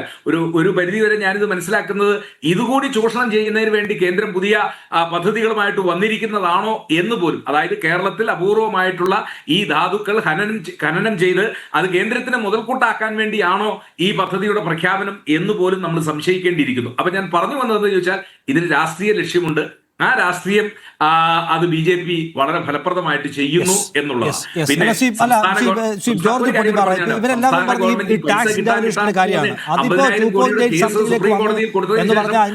കേസിന്റെ വിചാരണ വന്നപ്പോൾ കണക്കുകൾ അതുകൊണ്ട് സ്വാഭാവികമായിട്ടുള്ള വിഹിത വർധന എന്നതിനപ്പുറത്തേക്ക് കേരളത്തിന്റെ പ്രധാന ആവശ്യങ്ങൾ പരിഗണിക്കാൻ കഴിഞ്ഞിട്ടില്ല ഇപ്പോഴും. പക്ഷേ ഞാൻ ചോദ്യം റിപ്പീറ്റ് ചെയ്യാണ്, സർക്കാരിനെ അൺപോപ്പുലർ ആക്കാൻ അതൊരു സ്ട്രാറ്റജിയാണോ, ഒരു ഇലക്ഷൻ സ്ട്രാറ്റജി? ഈ സർക്കാർ ഞെരുങ്ങുക, ജനങ്ങൾക്ക് ആ സർക്കാരിനെ കൊണ്ട് ബുദ്ധിമുട്ടാവുക, ക്ഷേമ പദ്ധതികൾ മുടങ്ങുക, അപ്പോൾ സർക്കാർ എന്ത് ചെയ്യും? ആന്റി ഇൻകംബൻസി ബിൽഡ് ചെയ്യപ്പെടും. അത് ചെയ്യാം എന്ന പ്ലാനാണോ പ്രവർത്തിക്കുന്നത്? അല്ല, ഈ സർക്കാരിനെ ഇപ്പം അൺപോപ്പുലർ ആക്കേണ്ട BJP ഒരുപക്ഷെ കരുതുന്നത് ഈ വരുന്ന തെരഞ്ഞെടുപ്പിൽ ഇടതുപക്ഷം അധികാരത്തിൽ വരാൻ സാധ്യതയില്ല എന്ന് BJPക്ക് റീഡിംഗ് ഉണ്ടോ എന്ന് എനിക്കൊരു സംശയമുണ്ട്. അങ്ങനെയെങ്കിൽ വരുന്ന UDF സർക്കാരാണല്ലോ ഏപ്രിൽ 1 മുതലാണല്ലോ ഈ ബജറ്റ് പ്രൊപ്പോസൽസ് ഒക്കെ നടപ്പാകുക. അപ്പൊ സ്വാഭാവികമായിട്ടും ഭരണമാറ്റം വന്നാൽ ഇതിന്റെ പേരിൽ ശ്വാസം മുട്ടി ചാവാൻ പോകുന്നത് ഈ പ്രഖ്യാപിത വാഗ്ദാനങ്ങളൊന്നും കൊടുക്കാൻ പറ്റാതെ ജനങ്ങളുടെ മുമ്പിൽ ഏറ്റവും അൺപോപ്പുലർ ആകാൻ പോകുന്നത് വരാനിരിക്കുന്ന സർക്കാരാണ്. നിലവിലുള്ള സർക്കാരിന് ഏതായാലും 2 മാസത്തെ കാലാവധിയുള്ളൂ. അതിനുള്ളിൽ എത്രത്തോളം സംഭവിക്കുമോ അത് അത്രത്തോളം ഒന്നും സംഭവിക്കാനില്ല. പക്ഷെ ഇനി വരുന്ന ഒരു തെരഞ്ഞെടുപ്പിലൂടെ പുതുതായി അധികാരത്തിൽ വരുന്ന സർക്കാർ, അത് LDF ആയാലും UDF ആയാലും, ഇപ്പൊ ഈ കേന്ദ്രം ചെയ്യുന്ന ഈ നടപടി കൊണ്ട് ശ്വാസം മുട്ടി ചാവാൻ പോകുന്നവരാണ്. എങ്ങനെ കൊടുക്കും? അതായത് വരുമാനത്തിൽ ആകെപ്പാടെ ഇപ്പൊ ഈ ബജറ്റ് പരിശോധിക്കുമ്പോൾ വർധനമുണ്ടാകുന്നത് ഒരേ ഒരു കാര്യത്തിൽ മാത്രമാണ്. അതായത് ധനകാര്യ കമ്മീഷന്റെ ആ ധനവിഹിത അനുപാതം തിരിമാറ്റിയിട്ടുണ്ട്. നേരത്തെ 1.92 ആയിരുന്നു, ഈ തവണ 2.38 മറ്റോ ആക്കിയിട്ടുണ്ട്. അപ്പൊ ഏതാണ്ട് ഒരു 12,000 കോടി കൂടുതൽ കേരളത്തിന് കിട്ടും. പക്ഷെ അവിടെ കേരളത്തിന് നഷ്ടമാകുന്ന കണക്കുണ്ട്. ഇതിനു മുമ്പ് അതായത് GST നടപ്പാക്കിയപ്പോ ധനക്കമ്മി വർദ്ധിക്കുന്നു, GST കോമ്പൻസേഷനൊക്കെ എന്ന വിഹിതത്തിലൊക്കെ വലിയ തുക കേരളത്തിന് കിട്ടിയിരുന്നു. ഏതാണ്ട് 51,000 കോടി രൂപ ധനക്കമ്മി നികത്താൻ അല്ലെങ്കിൽ റവന്യൂ കമ്മി നികത്താൻ എന്ന പേരിൽ കേരളത്തിന്റെ അക്കൗണ്ടിലേക്ക് വന്നിരുന്നു. ഇനി കാൽക്കാശില്ല, ആ പരിപാടി നിർത്തി. ഇനി ധനക്കമ്മി നികത്താൻ സഹായമില്ല എന്ന് പറഞ്ഞാൽ കേരളത്തിന് ഈ ബജറ്റ് വഴി ആകെപ്പാടെ പ്രതീക്ഷിക്കാൻ കഴിയുന്ന വരുമാന വർധന എന്ന് പറയുന്ന ഈ 12,000 കോടി മാത്രമാണ്. ഈ 12,000 കോടിയുടെ വർധന തരുമ്പോൾ കേരളത്തിന് കടമെടുക്കാവുന്ന പരിധിയൊക്കെ വല്ലാതെ കൂട്ടിയിട്ടുണ്ട്. അതോടൊപ്പം ഒരു ഉപദേശം വരുന്നുണ്ട്, ബജറ്റിന് പുറത്ത് പദ്ധതികളൊന്നും കടമെടുക്കരുത്. ബജറ്റ് ഇപ്പൊ കിഫ്ബി വഴിക്ക് എടുക്കുന്ന കടമെടുപ്പ് ഒന്നും പാടില്ല എന്നാ പറയുന്നത്, ഉപദേശിക്കുന്നത്. അതായത് ബജറ്റിന് പുറത്തുള്ള കടമെടുപ്പ് കഴിയുന്ന അത്ര ഒഴിവാക്കണം, അത് അനുവദിക്കില്ല എന്ന് കൂടി മുന്നറിയിപ്പ് തരും. അപ്പൊ കേരളം എന്ത് ചെയ്യും? ഈ പറയുന്ന കമ്മിറ്റ്മെന്റ്സ് എല്ലാം, ക്ഷേമനിധി, യുവതികൾക്കുള്ള പുതിയ പദ്ധതി, അതുപോലെ തന്നെ വരാനിരിക്കുന്ന മറ്റ് ഒരുപാട്, ഇപ്പൊ DA കുടിശ്ശിക കൊടുക്കണം, ശമ്പള പരിഷ്കരണം നടപ്പാക്കണം, ഇതെല്ലാം കൂടി കേരളം മുങ്ങി അറബിക്കടലിൽ പോവും. സത്യത്തിൽ കേന്ദ്രം, എനിക്ക് തോന്നുന്നു അമിത്ഷായും പ്രധാനമന്ത്രി നരേന്ദ്രമോദിയൊക്കെ ചിന്തിക്കുന്നത് അടുത്ത തെരഞ്ഞെടുപ്പിൽ ഇടതുപക്ഷത്തിന്റെ കയ്യിൽ നിന്ന് ഭരണം പോയി കോൺഗ്രസ് എങ്ങാനും വന്നാൽ ആ സർക്കാർ ക്ലച്ച് പിടിക്കരുത്, അവർ നിലം തുടരുത്, ശ്വാസം മുട്ടി ഇട്ടിട്ട് ഓടിപ്പോണം എന്നുള്ള രീതി, ആ ഒരു ദുർബുദ്ധി, ആ ഒരു ദുഷ്ടബുദ്ധി കൂടി ഉണ്ടോ സതീശൻ അവസാനിപ്പിക്കുമ്പോൾ ഞാൻ ചോദിക്കട്ടെ, ഇതായത് നിങ്ങൾ ഈ ബജറ്റ് സെഷൻ കഴിയുന്നതിന് മുമ്പ് കേരളത്തിനുള്ള ചില വമ്പൻ സാധനങ്ങൾ വരും എന്ന് ആശിക്കുന്നുണ്ടോ? ഇവിടെ ആശയുടെ കാര്യമല്ല, ഞാനിപ്പോൾ നേരത്തെ പറഞ്ഞ കഴിഞ്ഞ ബജറ്റുകളിൽ പ്രഖ്യാപിച്ച കൊല്ലം കോട്ടപ്പുറം ദേശീയ ജലപാത, അതേപോലെ കൊച്ചി കോയമ്പത്തൂർ വ്യവസായ ഇടനാഴി, Kollam Theni commercial container terminal, ഇങ്ങനെയുള്ള പദ്ധതികൾക്ക് വേണ്ടി ഈ സംസ്ഥാന സർക്കാർ എന്ത് ചെയ്തിട്ടുണ്ട്? ഒന്നും ചെയ്തിട്ടില്ല ഇതുവരെ. പുതിയ പുതിയ പ്രഖ്യാപനങ്ങൾ ബജറ്റിൽ കൊണ്ടുവന്നാൽ മതിയോ? പ്രകാശം മാഷ് തന്നെ പറയട്ടെ. ഞാൻ ഈ രാജ്യത്തെ കർഷകരുടെ വരുമാനം ഇരട്ടിയാക്കുമെന്ന് 2016 ബജറ്റിൽ പ്രഖ്യാപിച്ച നിങ്ങൾക്ക് 2026 എത്തുമെങ്കിലും അത് സാധ്യമാക്കാൻ പറ്റിയിട്ടുണ്ടോ? പ്രഖ്യാപിച്ചാണ്. സതീശ, ഒരു കാര്യം പറഞ്ഞോട്ടെ, ഈ പറയുന്ന വ്യവസായ ഇടനാഴിക്ക് വൻതോതിൽ സ്ഥലം ഏറ്റെടുത്തിട്ടുണ്ട് സംസ്ഥാന സർക്കാർ. അത് നിങ്ങൾ അറിയാതെ പോകുന്നതാ. അഞ്ചിക്കോടും അതുപോലെ ഇതൊക്കെ ഞാൻ ചോദിക്കട്ടെ,